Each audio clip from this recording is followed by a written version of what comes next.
예, 그래서 오늘 이제 순종 사역 전의 시험, 시험에 대해서 우리가 함께 오늘 나누도록 하겠습니다.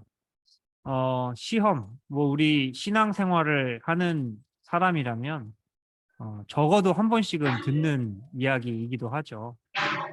우리가 하나님을 믿고 예수 그리스도를 영접하고 또 누구나 그러한 삶 가운데에서 평강과 화평과 또 행복을 누리기를 원하지만요. 이 시험이라는 현실을 피해 갈 수는 없습니다. 이 시험을 피해 갈 수 있는 곳은요. 아까도 뭐 저기 하준이 목사님 말씀하신 것처럼 무덤밖에는 없다. 무덤이 아닌 이상에는 우리는 세상의 여러 가지 풍파, 시련, 또 시험, 여러 가지 풍랑 가운데에 노출될 수밖에 없는 것이죠. 여기 계신 모든 우리 권사님, 또 집사님, 또 모든 분들도 아마도 많은 시험을 거치고 또 이기고 이 자리에 앉아 계시리라 생각합니다. 뭐 저보다 더 많이 거치셨으면 거치셨겠죠. 덜 거치셨겠어요. 예. 시험이라는 것은 피할 수가 없는 것이죠. 그러나 이제 시험이 나쁘기만 한 것이냐? 그렇지 않죠. 하나님의 속성은요, 섭리하시는 하나님이십니다. 이 섭리라는 말은요, 좋은 것은 당연히 좋지만, 그리 아니하실지라도, 좋지 않을 때에도, 나에게 즐겁고 행복하지 않을 때에도, 그러한 상황과 사건들을 통해서 우리를 이롭게 하시는 하나님의 경륜을 일컬어서 우리가 섭리의 하나님이시다라고 이야기를 하죠. 그렇기 때문에 그런 섭리의 하나님에 대한 바른 이해가 있다면 우리 삶 가운데 찾아오는 시련, 시험, 고난, 그런 많은 일반적으로 부정적인 요소들까지도 하나님은 우리의 유익을 위해서 사용하신다. 자, 그래서 우리는 시험을 일컬어서 필요악이라고만 이야기할 수 있는 게 아니고요. 필요악은 뭐예요? 필요하기는 한데 좀 안 좋은 나쁜 거 이런 거를 우리가 필요악이라고 이야기를 하죠. 필요악일 뿐만 아니라 시험은 필수적인 것이기도 하다. 시험이 아니고서는 사람이 연단되지 못하고 또 훈련받지 못하고 정신 차리지 못하고 이런 경향이 있어요. 사람은 시험을 통해서 성숙합니다. 예, 그래서 이런 시험에 대한 바른 이해를 오늘 말씀을 통해서 우리가 한번 살펴보고자 합니다. 일단 작은 책은 148페이지를 펴주시고요. 큰 책은 169페이지를 펴주시면 감사하겠습니다. 그래서 거기를 펴시고 우리 박창규 지사님께서 148페이지 맨 위에 그리스도인이 거기를 읽어주시면 감사하겠습니다. 그리스도인이 성령 충만한 삶을 살지라도 이 세상에서 육신을 입고 있는 한 완전히 죄가 없는 생활은 할 수 없습니다. 고린도서 10장 12절 말씀. 그것은 마귀가 아직도 우는 사자같이 삼킬 자를 찾고 있기 때문입니다. 유혹과 죄에 빠지지 않는 사람은 없기 때문에 하나님께서 주시는 구원을 이해하는 것이 중요합니다. 자신의 힘만으로는 승리하는 삶을 살 수 없습니다. 하나님께서 승리하게 해주신다는 사실을 받아들이십시오. 예, 감사합니다. 그래서 이 시험이라는 것은요, 사실은 영적인 싸움이기도 하죠. 사도 바울이 뭐라고 이야기하나요? 우리의 싸움은 혈과 육에 속한 것이 아니다라고 그렇게 선포했습니다. 우리의 싸움은 이 세상에 속한 것이 아니라 영에 속한 것이죠. 그래서 하늘의 권세 잡은 자들, 공중의 권세 잡은 자들, 어둠의 세력들, 이 세력들과의 영적 전쟁이 바로 우리의 신앙의 여정, 과정임을 분명히 이야기하고 있습니다. 시험도 마찬가지죠. 그렇기 때문에 우리가 이 시험을 이기기 위해서는 나의 지혜, 나의 힘, 나의 성품, 이런 것을 의지해서는 이길 수가 없고요. 당연히 영이신 하나님의 성령을 의지하여 이길 수가 있는 것이죠. 자, 여기까지 하고요. 이제 하나하나 살펴보면서 이야기할 텐데요. 요 말씀 이제 우리 암송 구절입니다. 오직 각 사람이 시험을 받는 것은 자기 욕심에 끌려 미혹됨이니 욕심이 잉태한즉 죄를 낳고 죄가 장성한즉 사망을 낳느니라. 이거는 뭐 워낙 유명한 말씀이죠. 그래서 요거는 좀 외워두시면 좋을 것 같아요.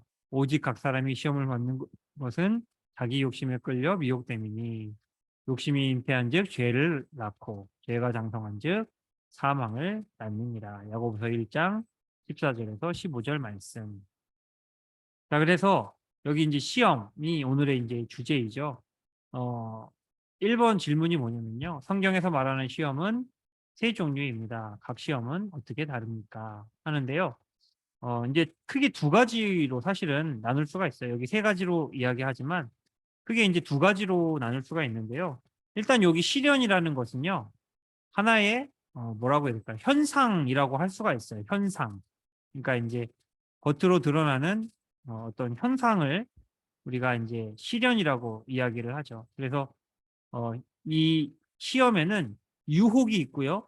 테스트가 있는데 유혹 받는 과정, 테스트를 받는 이 과정을 일컬어서 우리가 시련이라고 이제 이야기를 하게 됩니다. 그래서 쉽지가 않죠. 여러 가지로 가난이나 어려움이나 세상적인 여러 가지 뭐 문제들이나 이런 거를 겪는 것도 시련이고 또 유혹도 하나의 시련으로 다가오게 된다라는 것이죠. 자, 그래서 요거는 하나의 이제 현상으로서 우리가 이해할 수가 있고요. 크게 두 가지로 나눌 수가 있는데 첫 번째는 유혹이에요. 영어로 하면은 temptation이라고 이야기를 하는데요. 성경에서 말하는 이 temptation이라는 시험은요. 마귀로부터 오는 것입니다. 하나님으로부터 오는 게 아니에요. 마귀가 우리를 시험하고 또 미혹해서 실족시키고 넘어뜨리는 것이 목적인 것. 이것을 유혹, temptation이라고 이야기를 할 수가 있습니다. 그 대표적인 예가 뭐예요? 예수님을 넘어뜨리려고 하였던 광야에서 예수님이 시험 받으신 이 사건이 공관복음서에 모두 기록이 되어 있습니다. 광야에서 며칠 동안 계셨어요? 40일 동안 식사도 하지 못하시고 줄이시면서 그곳에서 기도하실 때에 마귀가 찾아와서 예수님을 유혹을 하게 되죠. 이 유혹의 목적은 뭐예요?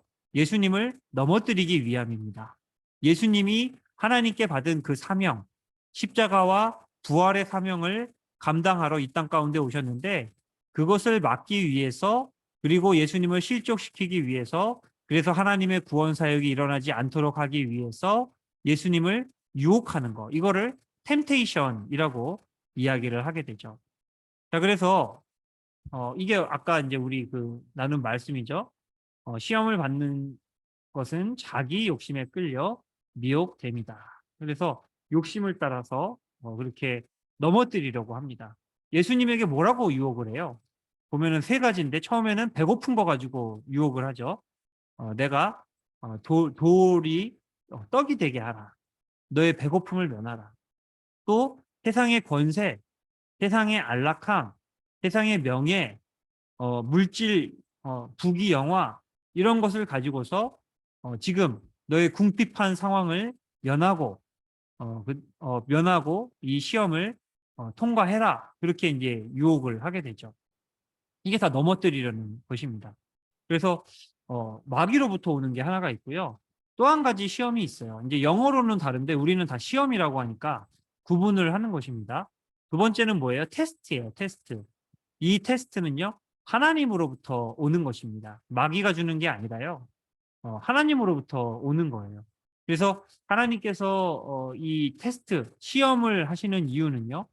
우리를 실족시키고 넘어뜨리고 멸망시키기 위함이 아니라 우리의 마음을 확인하실 뿐만 아니라 우리가 장차 더 큰 하나님의 일꾼이요 또 하나님의 자녀가 될 수 있도록 성장시키고 성숙하게 해 가는데 목적이 있다 말씀드릴 수가 있겠습니다.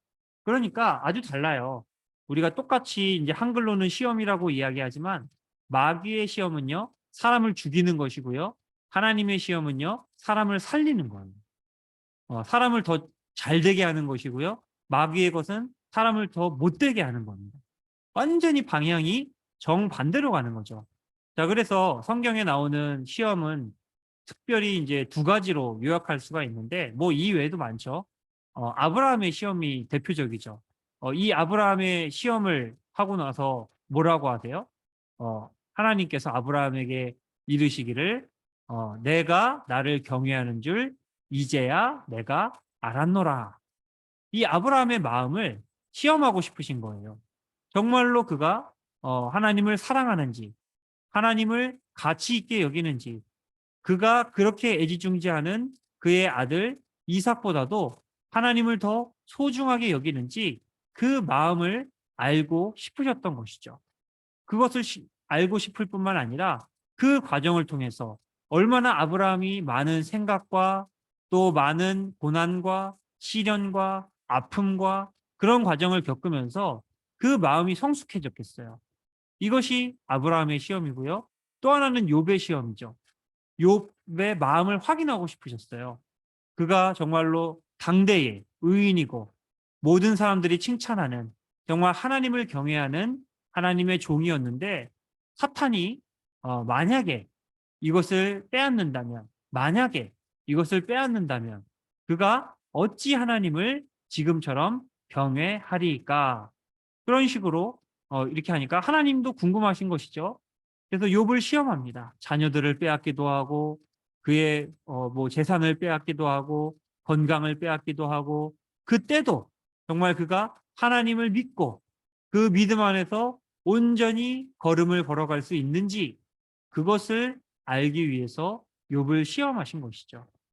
그리고 이 과정을 통해서 욥은 자신의 믿음을 증명했을 뿐만 아니라 그의 믿음이 성숙하고 하나님으로부터 곱절의 은혜를 받는 곱절의 축복을 받는 그러한 은혜를 누리기도 합니다.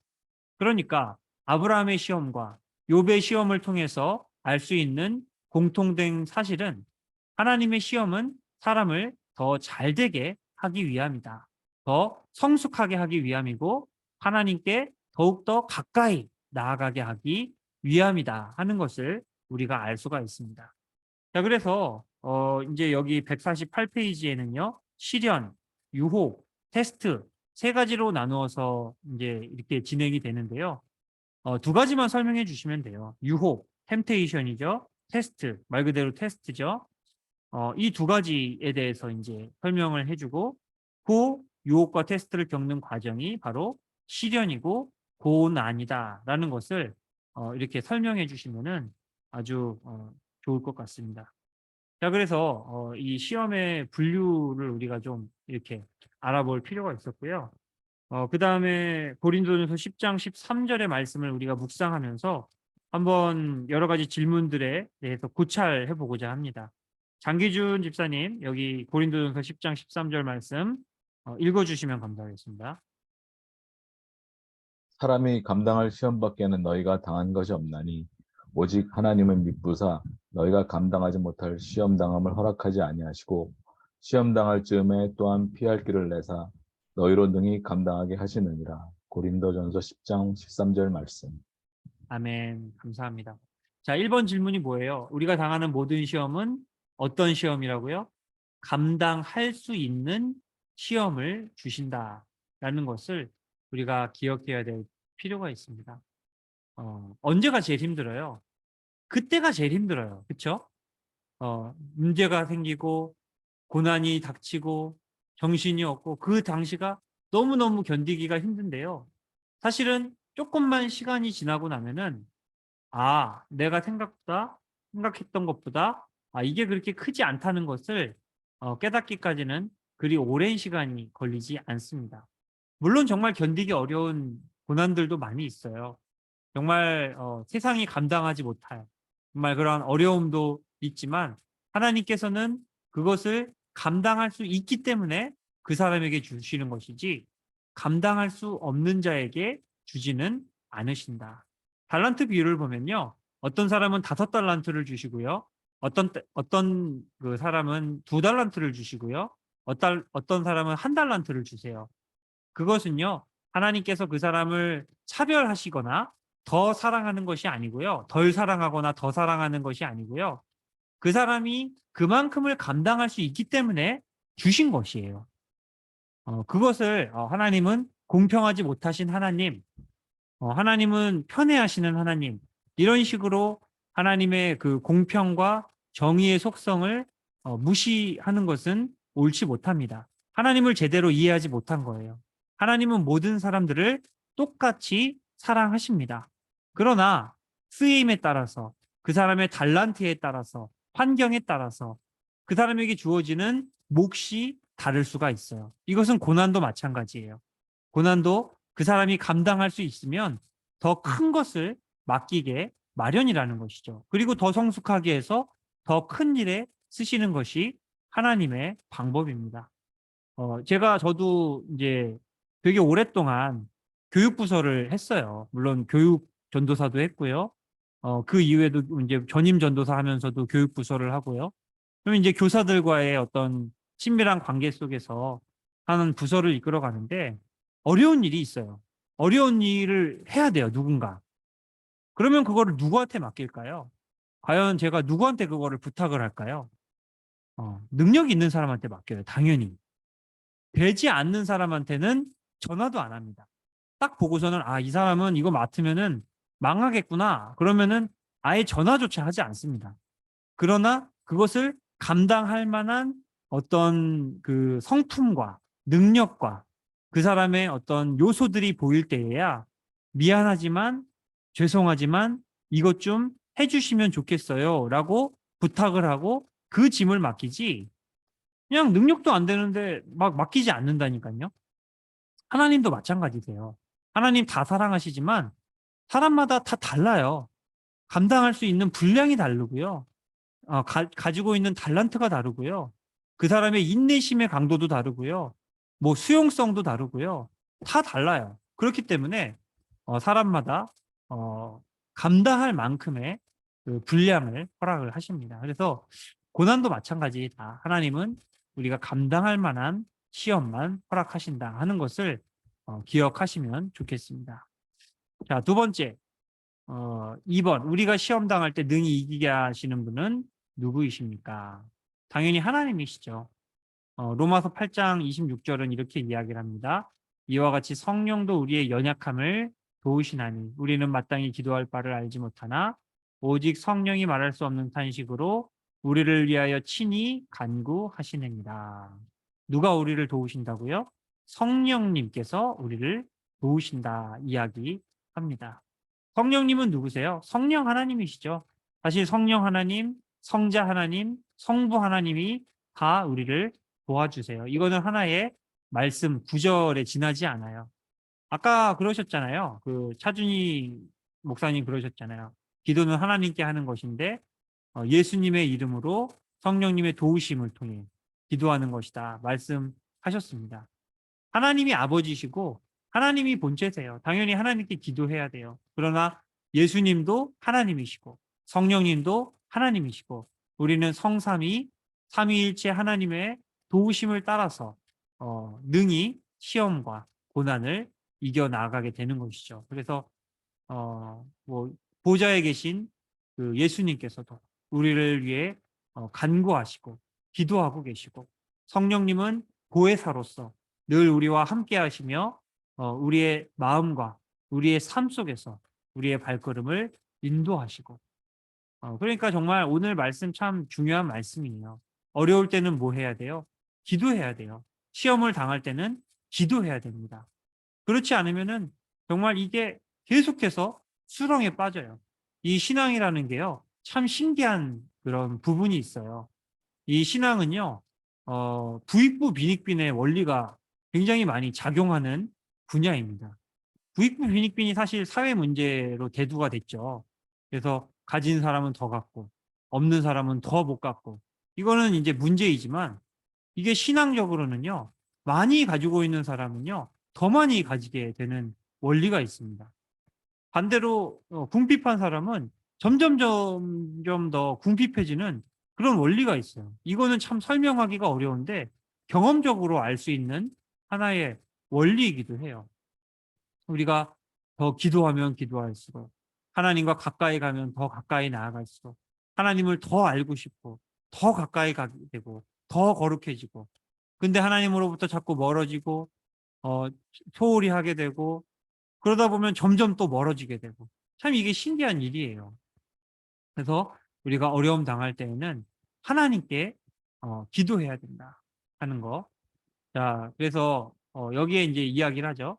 시험에 빠지지 않기 위해서는 기도하며 피할 길을 구해야 한다. 마태복음 6장 13절에서는 이야기합니다. 우리를 시험에 들게 하지 마시옵고 다만 악에서 구하시옵소서.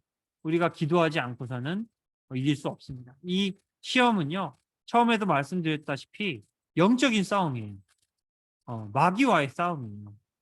물론 하나님이 주시는 시험도 있지만 하나님께서 사탄을 통해서도 우리를 시험하기도 하세요. 사탄의 시험이라고 해서요, 유혹이라고 해서요, 우리를 망하게만 하는 것은 아니에요. 그것을 통해서 하나님은 섭리하셔서 또한 우리의 신앙과 인격과 믿음과 마음을 더 성숙하게도 만들어 가신다라는 거죠. 그렇기 때문에 우리가 마귀의 유혹이든 하나님의 시험이든 그 어떤 것이든지 간에 우리 삶의 현장 앞에 그것이 닥쳤을 때에 먼저 무릎 꿇어라. 먼저 기도하라. 하나님의 도우심을 구하라. 그렇지 않으면요, 이길 수가 없어요. 마귀와 사탄은요, 물론 예수 그리스도의 이름으로 우리가 넉넉히 이길 수 있지만요, 하나님의 능력을 덧입지 않고서는 사람의 지혜와 능력으로는 도저히 이길 수 없는 존재예요. 마귀가 우리보다 덜 지혜로울까요? 사탄이 우리보다 더 능력이 없을까요? 사탄이 우리보다 더 멀리 못 볼까요?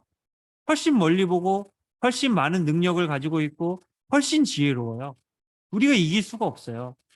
그러면은 그 유혹과 시험 앞에서 우리가 이길 수 있는 유일한 방법은 하나님의 능력을 덧입는 것뿐이죠. 하나님의 능력을 덧입으려면 어떻게 해야 돼요? 기도해야 돼요.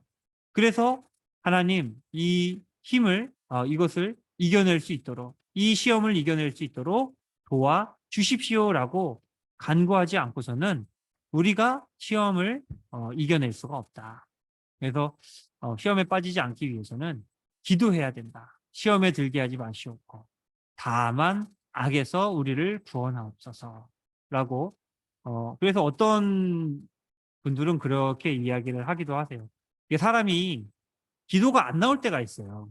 정말 영적으로 이렇게 막 탁월하신 분들도 어떤 순간에는 너무 고난이 심하거나 마음이 메마르거나 어려움을 당하거나 할 때는 기도가 안 나오는데요. 그때에는 이 주기도문을 10번을 하래요. 10번 해도 안 되면은 50번을 하래요. 그러면은 기도가 풀리고 우리의 영이 풀리고 그렇게 된다라고. 저는 그렇게까지는 안 해봤는데 그런 경험담을 여러 차례 들은 적이 있습니다. 그렇죠. 예수님이 가르쳐 주신 기도예요. 그 기도에 능력이 있어요. 그래서 우리가 시험을 이기기 위해서 기도해야 되고요. 또 시험을 이기기 위해서 하나님의 능력을 덧입게 되면요, 어떻게 돼요? 하나님이 능력을 더해 주십니다. 하나님이 시험을 제거해 주십니까? 우리를 위해 하나님이 하시는 일은 무엇입니까? 제거해 주지 않으시죠. 우리가 너무나도 잘 알아요. 우리가 살아가면서 고난이 없었던 적이 있나요? 마음이 부대끼지 않았던 적이 있나요? 있다면 한번 손을 한번 들어보시죠. 없으실걸요, 아마. 항상 힘들어요. 그렇죠? 항상 고난이고 항상 마음이 힘들고 항상 어렵습니다. 시험은 제거되지 않고요. 하나님 나라에 이를 때까지 늘 우리의 곁에서 맴돌게 됩니다. 그러면은 하나님은 도대체 무엇을 하시느냐? 이 어려움도 제거도 안 해주시고 그럼 어떻게 해주시냐?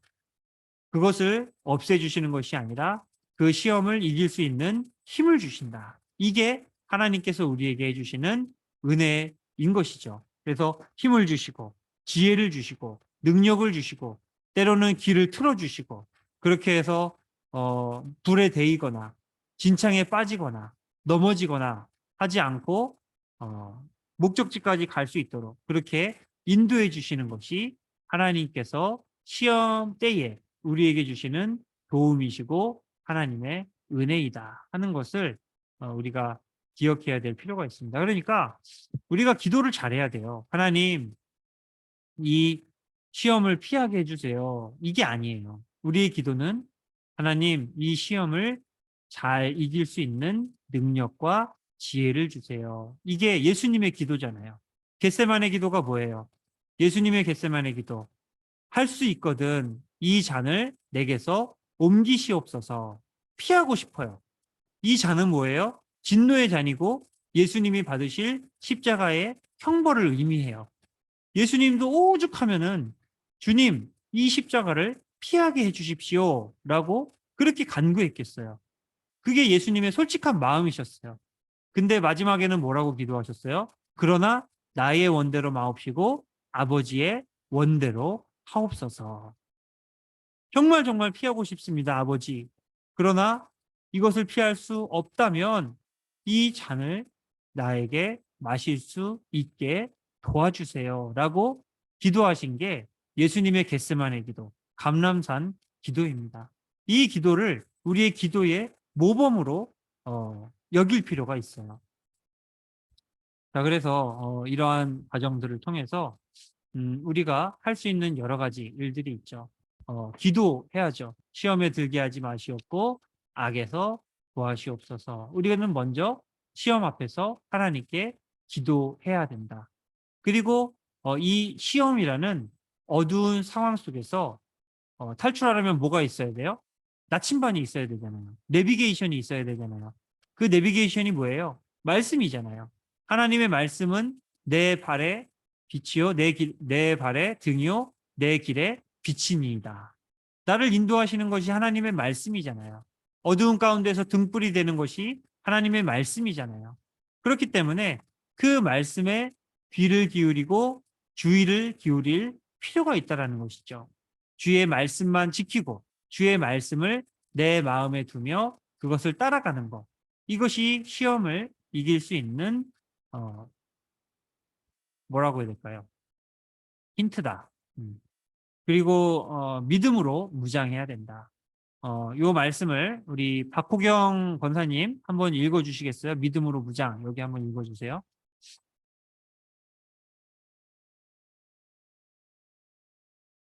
아, 예, 뭐 말씀을 못 하시나요? 예. 이목진 지사님 여기 읽어주시겠어요? 믿음으로 무장. 무릇 하나님께로부터 난 자마다 세상을 이기느니라. 세상을 이기는 승리는 이것이니 우리의 믿음이니라. 예수께서 하나님의 아들이심을 믿는 자가 아니면 세상을 이기는 자가 누구냐?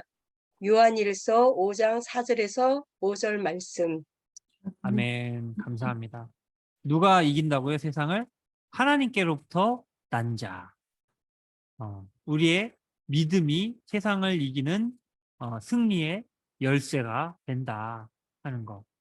굉장히 우리가 기억해야 될 말씀입니다. 12 정탐꾼이 있었죠.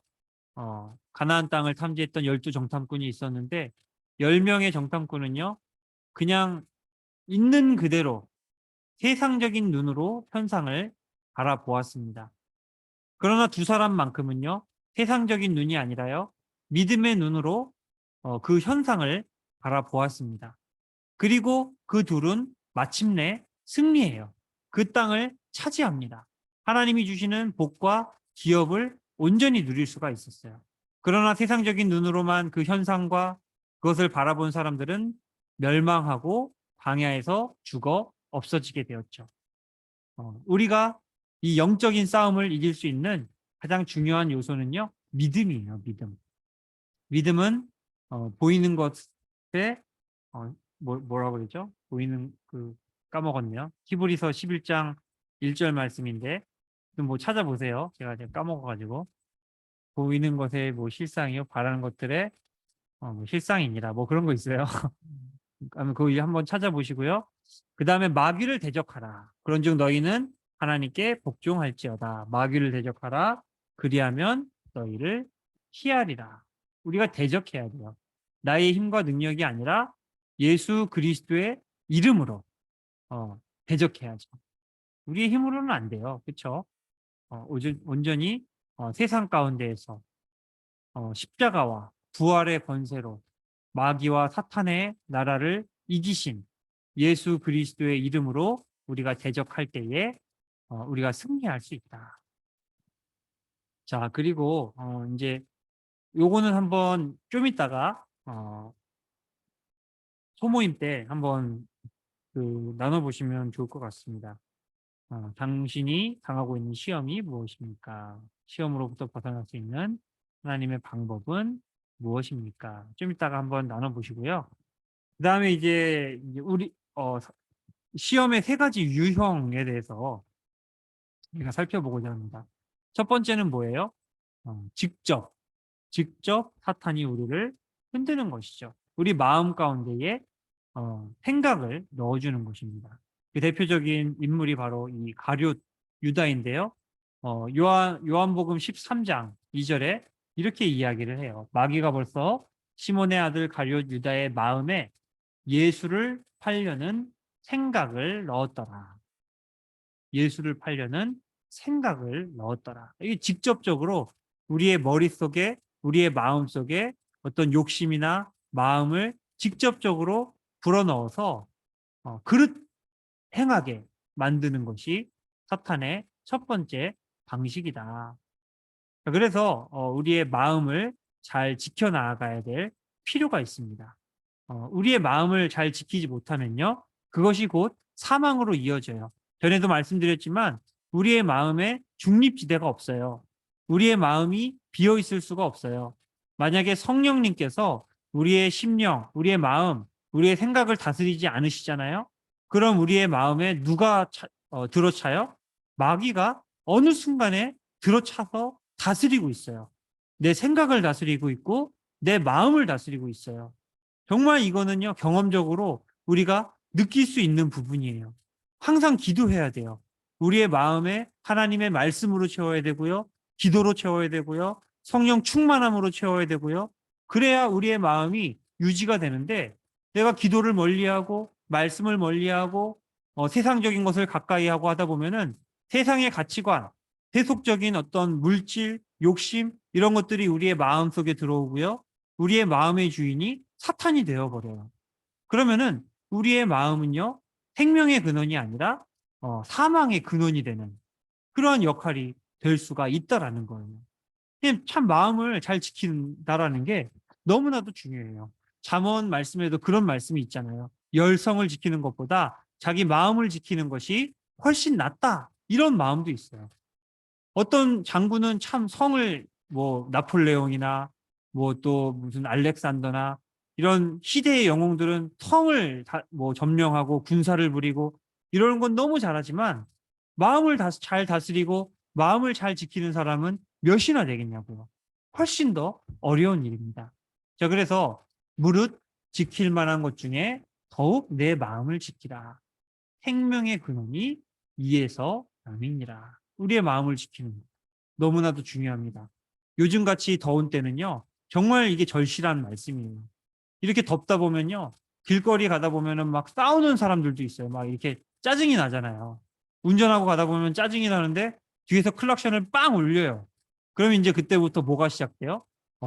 날씨도 더운데 나한테 울렸어? 그리고선 보복 운전이 막 시작돼요. 그럼 실랑이가 나거나 나중에 사고가 나거나 큰 사고로 이어지게 되는. 이거 사고 현장만이 아니죠. 우리 교회도 마찬가지고요. 가정도 마찬가지고요.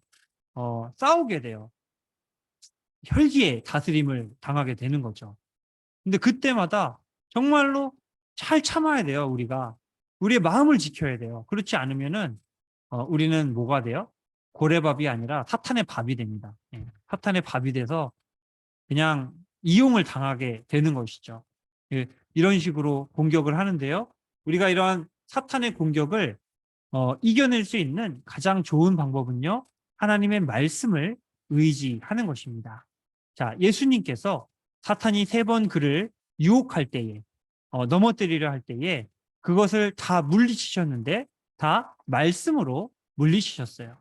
뭐라고 해요? 예수께서 대답하여 이르시되 기록되었으되 예수께서 이르시되 또 기록되었으되 이에 예수께서 말씀하시되 사탄아 물러가라 기록되었으되 자기의 생각, 자기의 의지로 그 시험을 물리치지 않으셨어요.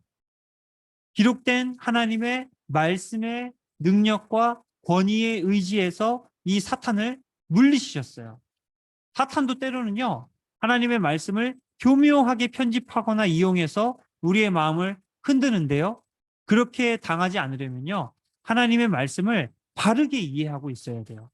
이거 저기 신천지가 하는 거잖아요. 어디서 하나님의 말씀을 가져와요. 막 설명을 해요. 근데 비슷한 것 같아요. 어떤 보면은. 근데 마지막 가면은 뭔가 이상해요. 하나님께 영광이 돌려지는 것이 아니라 이상한 특정 단체나 특정 사람에게 영광이 돌려지게 되는 이상하게 비틀어 버리는 것이죠. 이게 사탄의 역사예요. 그렇기 때문에 우리가 말씀을 의지하여 시험을 이기되 제대로 이해를 하고 있어야 된다. 그 말씀을 바르게 알고 있어야 한다. 그래서 그런 차원에서요. 말씀을 암송하는 건 참 좋은 일입니다. 말씀이 우리 마음판에 새겨져 있으면요. 그 마음판에 새겨진 말씀이 시험을 이기는 도구가 돼요. 이거 아까 저기 차준희 교수님 그 기도를 뭐라고 했나요? 몸으로 익힌 기도라고 말씀하셨나요? 뭐 그런 식으로 이제 그러니까 뭐라고 말씀하셨는지 이게 딱 기억이 안 나는데 어쨌든 이게 그냥 자동적으로 나올 수 있는 그런 수준이 되어야 그게 나한테 이제 힘이 되는 기도이거든요. 말씀도 마찬가지예요. 나도 모르게 내 입술로 이렇게 암송이 되는 그 말씀이 정말 힘이 있고 능력이 있어요. 그래서 그 말씀을 우리가 머릿속에 각인시켜 놓지 않으면요. 정작 필요할 때 안 나와요. 그게. 그래서 정말 암송이 참 중요해요. 그냥 그 자체로도 참 중요하지만 사탄이 우리를 유혹하고 넘어뜨리고 실족시키려 할 때에 그것을 이기는 아주 중요한 능력이고 힘이 된다. 애들만 할 게 아니죠, 사실은. 이거 암송대회를요, 뭐 저기 노예 무슨 어린이 암송대회 이런 거 하지 말고 교회에서 저기 어른 암송대회를 해야 돼요. 그래가지고 시편 1편을 다 외워보시오 해가지고 다 줄줄줄줄 외워서 앞에 나가서 하고 이렇게 해야지 안 그러면은 이 저기 작년 어르신들도 안 외우세요, 사실은. 시간도 없죠, 뭐. 그래서 말씀으로 우리는 시험을 이길 수가 있다. 그 다음에 두 번째, 사탄은 직접 우리를 공략해서 넘어뜨리기도 하지만 세상을 통해서 우리를 공격합니다. 그래서 이 세상은 뭐예요? 하나님의 통치가 없는, 즉 사탄이 다스리는 이 세상의 제도, 문화, 철학, 가치관 이런 인공적인 모든 요소들을 이 세상이라고 이야기를 합니다. 인공적이라고 했어요. 사람이 만들었다라는 것이죠. 그래서 세상의 물질을 통해서 우리를 유혹하기도 하고요. 이게 사탄이 직접 하는 것은 아닌데 사탄이 세상을 이용해서 우리를 넘어뜨리려고 하고 유혹하려고 해요. 그래서 세상 가치관을 심어줘요. 예수님은 우리에게 뭐라고 말씀하세요? 먼저 낮아지는 자가 높아질 것이다 라고 말씀을 하시는데요. 그래서 우리에게 더 높은 차원의 섬김과 희생과 십자가를 우리에게 가르치시는데요. 세상은 어떻게 가르쳐요? 딛고 올라서라. 다른 사람들을 짓밟고 올라서라. 경쟁해라. 씨름해라. 넘어뜨려라. 잡아뜨려라. 그래야 네가 이긴다. 라고 이걸 뭐라고 그래요? 그 무슨 뭐라지? 생존 뭐라고 해요? 오늘 좀 저 단어가 잘 기억이 안 나네요. 그래서 이런 식으로 세상 가치관이죠. 이게 철학이고 또 물질로 유혹을 해요. 물질 얼마나 좋냐. 이 물질이 있으면 네가 얼마나 편하게 살 수 있고 사람들이 얼마나 너를 대접해주고 네가 얼마나 떵떵거리며 살 수 있고 이런 모습들을 우리에게 보여주죠. 직접 하는 것은 아닌데 그러한 것을 보여줌으로 인해서 우리를 유혹을 하는 거예요. 그러니까 이러한 세상을 통한 공격에 우리가 넘어가면은 안 된다. 자, 그래서 이런 사탄의 공격을 우리가 잘 알 수 있는 그 소설이 있어요. 그 소설이 뭐예요? 철로 역정이죠. 존 버년이 그 저술한 철로 역정이라는 책이 있어요. 이 철로 역정은요, 주인공인 이 여기 뭐야 전도자 이게 이름이 크리스찬이에요, 그렇죠? 크리스찬 이름이 크리스찬인데 이 크리스찬이 천성, 도성, 하나님 나라에 이르기까지 가는 그 여정을 그린 것. 이걸 철로 역정이라고 그러죠. 하늘 길의 여정을 이제 철로 역정이라고 해요. 그래서 뭐 납담의 늪, 그다음에 좁은 문, 궁궐, 그다음에 십자가, 아름다운 집, 사망의 골짜기, 뭐 허영의 시장, 무력의 언덕, 의심성, 그다음에 뭐 이런 여러 가지 무신론 이런 식으로 세상의 여러 가지 가치관, 철학, 물질, 뭐 부귀영화 이런 것들로 천성을 향해 가는 이 크리스찬을 끊임없이 유혹을 해요.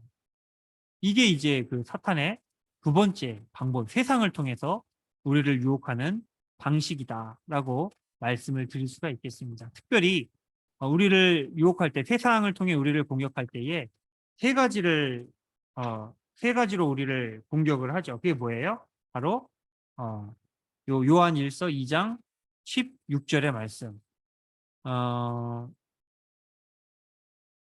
예, 안봉선 권사님 한번 여기 읽어주시겠습니까? 여기 요한일서 2장 16절. 이는 세상에 있는 모든 것이 육신의 정욕과 안목의 정욕과 이생의 자랑이니 다 아버지께로부터 온 것이 아니요 세상으로부터 온 것이라. 요한일서 2장 16절 말씀. 아멘. 감사합니다. 육신의 정욕 뭐예요? 우리의 욕심을 자극하는 거예요. 욕심을 자극하는 거. 뭐가 있을까요? 뭐 많죠. 뭐 견물생심이라고 하잖아요. 물질을 보면은 마음에 욕심이 일어나고 그래서 그 욕심으로 또 뭐 여러 가지 세상의 쾌락과 세상의 뭐 유익과 이런 것들을 추구하면서 마음이 부패해가는 거. 이거 육신의 정욕. 안목의 정욕은 뭐예요? 눈으로 보는 거예요. 눈으로. 이게 견물생심이죠. 눈으로 보다 보면은 자꾸만 거기에 여러 가지 희열을 느끼게 되고 쾌락을 느끼게 되고 거기에서 만족을 느끼게 되고 이게 안목의 정욕. 이생의 자랑은 뭐예요? 이생의 자랑은 자기 명예예요. 교만한 마음, 자랑하고 싶은 것, 이런 것들. 이런 여러 가지 우리의 마음속에 있는 약점이라고 할 수가 있어요. 약점. 우리 안에 있는 죄의 요소들. 우리의 마음 가운데 새겨져 있는 여러 가지 죄의 요소들을 적극 10분 활용해서 건드리고 그래서 죄에 빠지게 하는 거. 이게 이제 사탄의 방법이다. 말씀드릴 수가 있겠습니다. 자, 그리고 마지막으로 156페이지인데요. 사탄은 육신의 욕심을 통해 우리를 공격합니다. 욕심을 자극하는. 이거 이제 아까 나왔던 거죠. 이 그림은 제가 할까 말까 하다가 좀 야하죠, 그림이. 이게 뭘까요? 여기 보고 있는 사람 누굴까요, 여기가? 예, 다윗이죠, 다윗.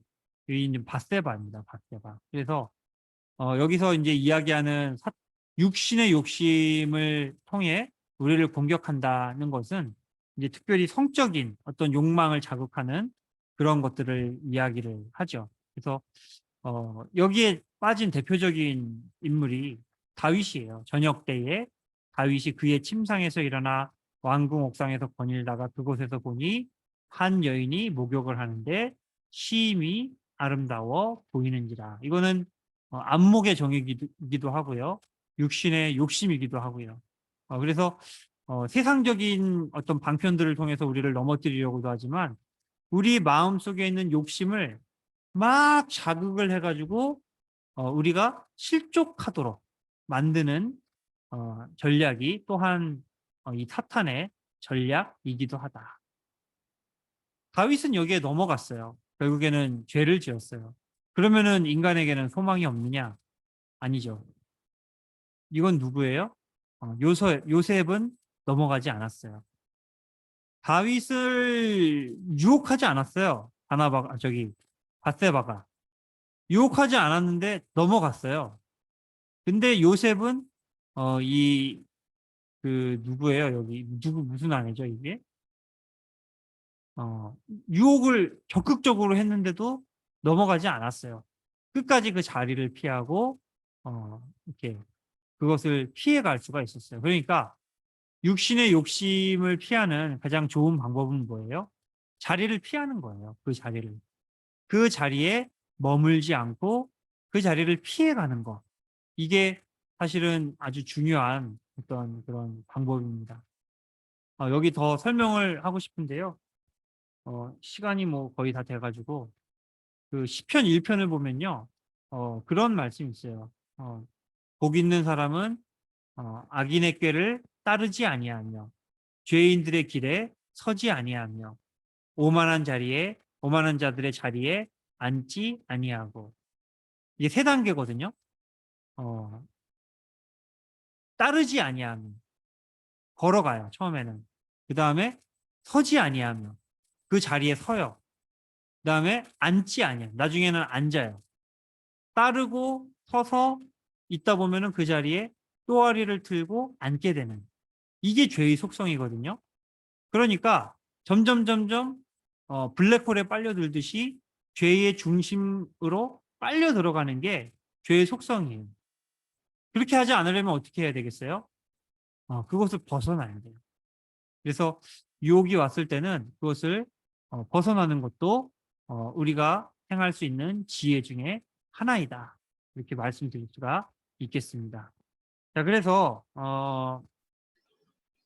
우리가 시험에 대해서 살펴보았는데요. 시험을 피할 수가 없어요. 피할 수가 없지만 지혜로운 사람은요, 시험을 잘 이겨낼 수 있도록 간구하고 노력하는 사람이 지혜로운 사람이다. 그래서 슬기로운 시험 생활이라고 해야 될까요? 이거를 시험을 어떻게 하면 슬기롭게, 지혜롭게 잘 이겨낼 수 있을까? 그것을 우리가 생각해 보면서 또 잘 나눌 수 있는 그런 과가 되었으면 좋겠습니다. 이후는 이제 제가 올려드렸던 것처럼 여기 이제 소그룹 소모임 나눔 이것들을 보시면서 한번 여러 가지로 살펴보시면 좋겠습니다. 이게 다 나가지시나 봐요, 그렇죠?